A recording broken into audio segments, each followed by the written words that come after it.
What can the Netherlands teach us about phosphate? We sent some UK dairy farmers there to find out more about the regulations around phosphate and how that has influenced farming practices. Welcome to the Netherlands. I will give some general information about dairy farming in the Netherlands. I'm Paul Galema. I'm working at Wageningen University Research. We only have one agricultural university in the Netherlands, and that's called Wageningen. And we have several research stations, and today we are at De Marke. And Zwier van der Vechten, my colleague, will tell more about it later. We are with 14,000 dairy farmers in the Netherlands in the backyard of 18 million people. So we have to really listen to the society.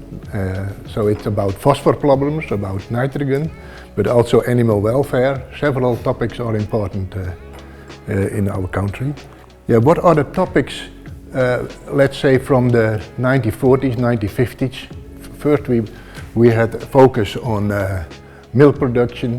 Then the milk quota system came in 1983. The milk quota system stopped in 2015. And then the quota system, the phosphate quota system came. Leaching of nitrogen was important since the 80s. Greenhouse gas emission is getting more important. Biodiversity is getting more important. The phosphor rights started in 2017. So if you want to expand your size, you want to keep more animals, you have to buy phosphate rights.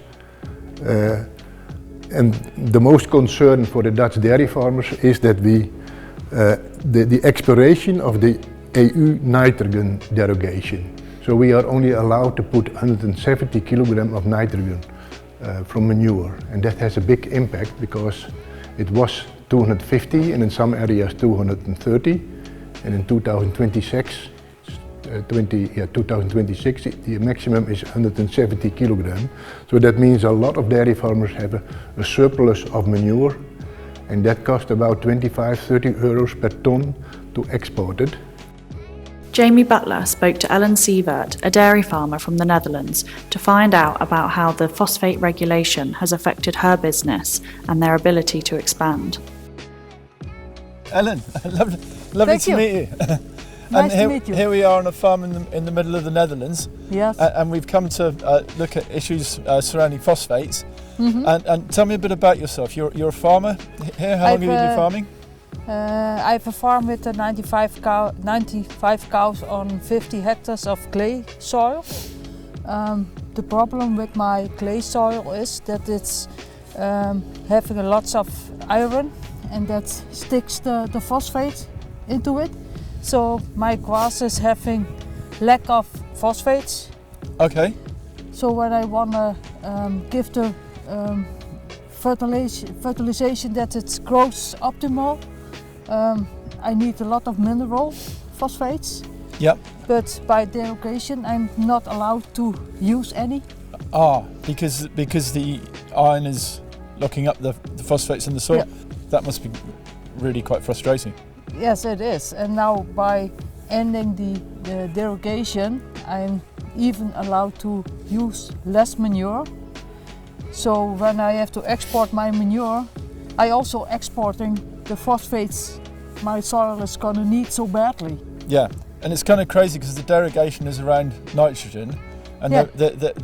You were allowed to use, was it over 200, and now it's coming down to 170? Yes. Yeah, and that means that you're going to be absolutely depleted in phosphorus for the growing of your crops. Just to change the subject a little bit, but still on the same area, there's also you have to have a phosphate permit to milk cows. Mm-hmm. How does that work? Depending on how much milk your cow is producing, like when a cow of 10,000 kilograms of milk eats more, but also produces more phosphate. Yeah. So the higher the production is, the more phosphate rights you need to milk one cow. So if you wanted to expand your herd or produce more milk per cow, you'd have to go and buy some more phosphate rights. And yes. Is it expensive or cheap or? Like this moment, they pay around 70 euros for 1 kilogram of phosphate. Yep. And for a cow of 10,000 kilograms of milk, you're gonna need 46 kilograms of phosphate.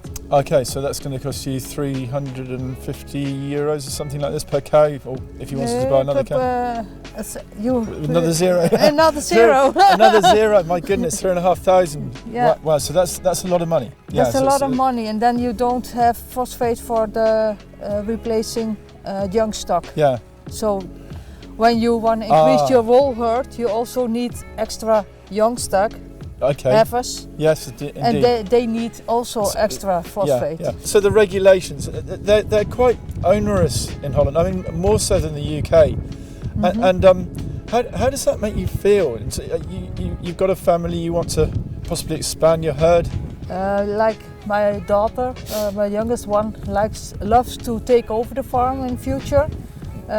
So you want to keep investing in ways of reducing your emissions, like whatever methane, but also ammonia, the leaking of nitrogen to the soil. Yep. But those costs, you need to earn them back, and we were used to do that by milking a couple of cows extra. Yep. Like, I'm not the person to milk 300 or 1,000 cows. It's not going to make me happy. No. Just working with my own herd and let them feel happy makes me happy. Yeah, lovely. Yeah. So, yeah. But at this moment it's not possible. There was in December a judge told us the way they were counting for giving new permits to milk a couple of cows extra was not right. So they just quit all the permits. So when you want to have a new permit at this moment, you're not going to get it. Yeah. So. And at some point, let's hope that they come around and embrace the whole thing, and they bring food production back into the mix of all these other reductions, and you get what everybody's looking for, a sustainable dairy system. Yeah. And it's been an absolute pleasure to meet you. Hey, thank you for this interview. Jamie also spoke to Demarca University's project manager, Sfeer van der Vector, to find out more about how their research is influencing the sustainable practices being implemented in the Netherlands. I was the farm manager for more than 20 years on this farm, and the whole things about sustainable dairy farming were our topics. So then you're talking about nitrogen, about phosphorus, about greenhouse gases, about biodiversity, about animal welfare, all these issues we want to come together in our system, and we try to find out if we could make some steps from all of these and being an example for the practice here in Holland. In England we hear, we're quite scared, to be fair, we're quite worried about phosphates because the regulations around it have not been as strict as they have over here. But how impactful are these regulations, particularly around phosphates, on Dutch farmers? No, maybe they were big, but I think at this present moment we already solved them. And because it was all about the balance on soil level and for what you put in and what you take out. And we did a lot of it to come at this point. And it was especially about taking in on your farm and bringing out on your farm. Yeah. So that needs to be in balance. Yes, yes. So if milk and meat or whatever you are producing and you are selling it, the phosphate in that, that's the amount you can take in. Yeah. And then we calculate it on hectare basis. And then you know if it's zero, then what you take in is in balance with what you bring out. Yeah. But one thing I was noticing this morning on some of the slides you were putting up was with the new nitrogen regulations, they've made them so tight that you're actually in negative phosphate territory. And that's okay for the time being because you've got excess phosphates and you have to deal with it. But over time, are you sure you're going to have to start buying in phosphate? Phosphorus being a very limited mineral in the world. Is the regulation not working against itself? Yeah, right. We have to do with the European regulations about nitrogen, and we may apply a maximum of 170 kg nitrogen out of animal manure. Yeah. And with that level, we are not applying enough phosphate. So it's causing phosphate depletion.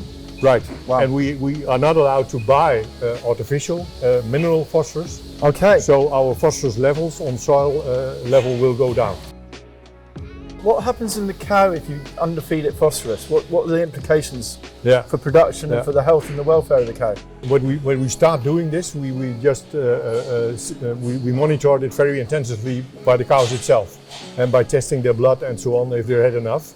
But what you see the first is that the dry cows, they got problems, because when they are starting after giving birth, then they producing a lot of milk, and then they need a lot of phosphorus and calcium.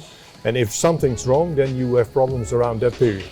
And maybe also in the low productive cows who don't receive so much concentrates, you will see that they have problems with healthiness. Wow. Yeah. Yeah. Okay. Yeah. Okay. So it's really important that you get those levels right. Yeah. Yeah. Right. Yeah, and also during the whole lactation, so that if you know what's going on, that in that particular situation, and so the fresh cows and then the low productive cows, that they get some extra phosphorus in their ration. So thank you ever so much for your time today. Really enjoyed listening to what you had to say about phosphates.